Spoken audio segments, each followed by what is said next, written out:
The following video is from the recent 2022 Web 3.0 Disruptors Roundtable event.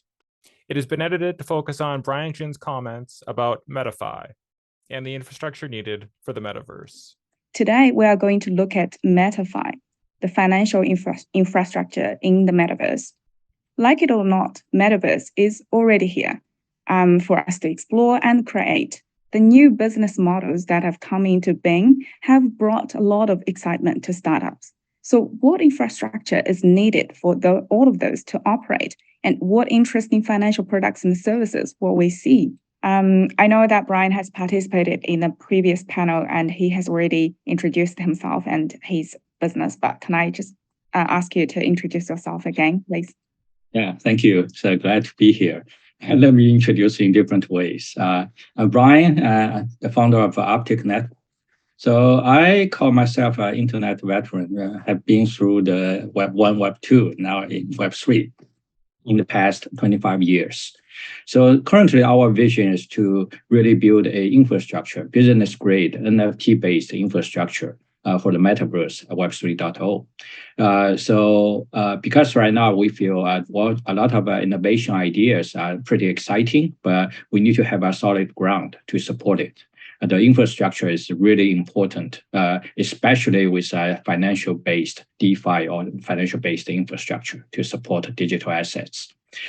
By saying that, I feel, it's easy to say you are building an infrastructure, but whether it will become an infrastructure, there is a long way to go, right? So that's why we are doing a lot of practice in the past few years. So because, for example, we are running our Uptick NFT Marketplace, which is an application to really test everything underneath the water surface, which is the infrastructure. And soon you will also see some pretty interesting use case NFT applications to be published by us and our partners. So by doing all those, we want to build a solid infrastructure to really support the business in Web 3.0 and Metaverse. Thank you so much, Brian. I'm going to start with a very general question. What is your view on Web3? Do you believe it's the future? Can I start with Brian, please? Okay, yeah. Well, I think it's definitely the future, but actually, I think Web3 is not come from nothing, right? So it's just a natural continuation of our technology and human society. So we're just in this stage of the history right now. So the difference is, because we all say, right? So Web 1 is like a password login. Web 2 is a social account login. Web 3 is a wallet login. So the wallet login means that's the internet of value, because so that it protects your property and your privacy. So like you own your data, you own your asset. Which requires a strong support from the infrastructure, especially the technology infrastructure, not the legal paper, right? So NFT, in my view, represents all kind of tokenized assets, which can cover everything, not just digital collectibles. So yeah, I think that we are in the right timing right now. But on the other side, I think it's still in very early stage. The infrastructure is not mature. And a lot of things are in the experimental stage, but it's evolving very quickly. So I think we are just like we're back to 98, right? So it's an internet bubble, internet blooming early days. We can see a lot of things are built, maybe have no special sense, but it's a starting point. So this actually encourages us really spend more time to build the infrastructure and build some useful use cases to really inspire the industry. And no matter its transformation from Web 2 to Web 3 or some native, pretty innovative things born in Web 3. It's current, not just future. Oh, thank you so much, Brian. Web 3 is this next generation technology, which was democratic and decentralized internet environment. And Metaverse is a new digital space that includes health, game, entertainment, social interaction, education, so on and so forth, that will employ Web3 technologies. No doubt, there will be a whole new financial world that implements that decentralized solutions. Then we've got the term MetaFi, which blends the metaverse and DeFi, decentralized finance. But what is this MetaFi like in your view? And would it be a brand new thing? Or will it involve a bit of traditional stuff as well? Brian, what is your view on this thing? What is MetaFi like in your point of view? Yeah, so I'm not a typical DeFi guy, but I love to share my view. So I think Metaverse, just like I said, it's a continuation of our technology and human society, right? So that's the nature. So that means for economy base is really important. Financial services on top of that is really important. So that's why, well, the Metaverse, MetaFi, in MetaFi is really foundation blocks. But again, what's difference between the DeFi we have now? So like DeFi we have now is more focused on the, well, I would say fungible token, right? So it's a financial model to create the liquidity and, well, whatever. So in my view, in Metaverse, everything is an asset, is a tokenized asset. So which is not just a fungible token. Actually, maybe the whole 99% is non-fungible token. And beyond that, non-fungible token is not just a physical or virtual asset, but it can be also cover a lot of services. Right, so basically, that's Metaverse is Web 3.0. That's the Internet of Value. So that's everything in that world is value based. So no matter it's physical goods, virtual goods, or services. So that's why, because of the categories are so broad. So then the financial services on top of those digital assets will be hugely different, but well connected. So that's my view for this Metaverse, the financial services in Metaverse.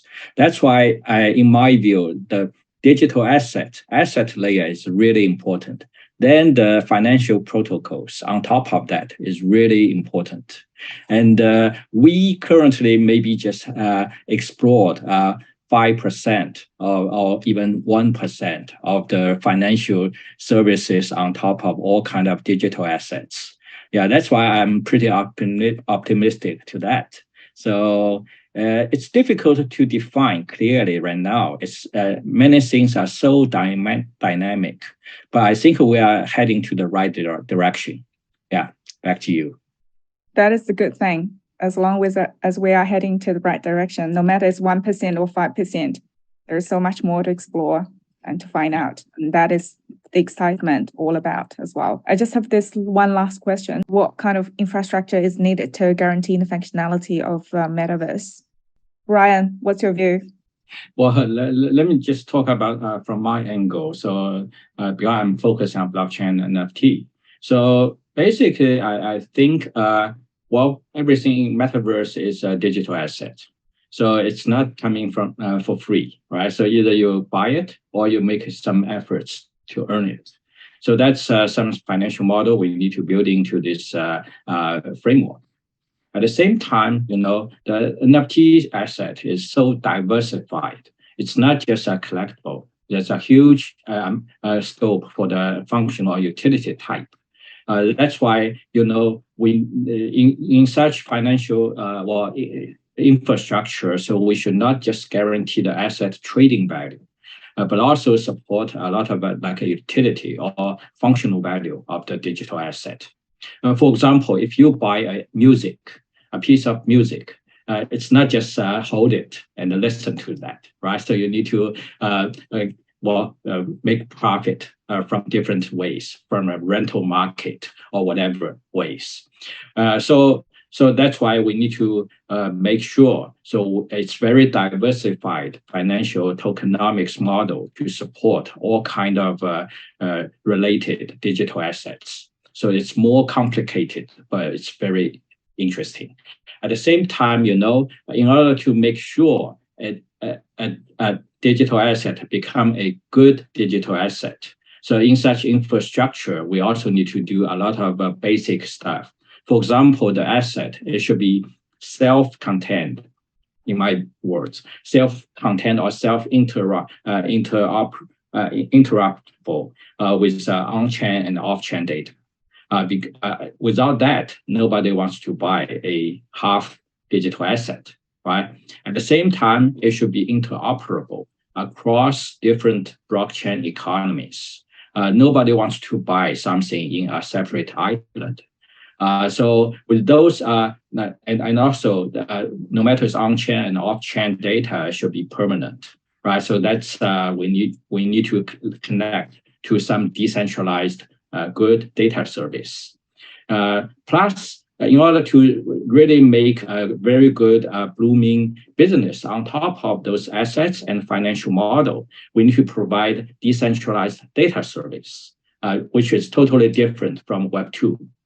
So by saying that, so I think once we have such attributes connect to those infrastructure, we can see a great future for that.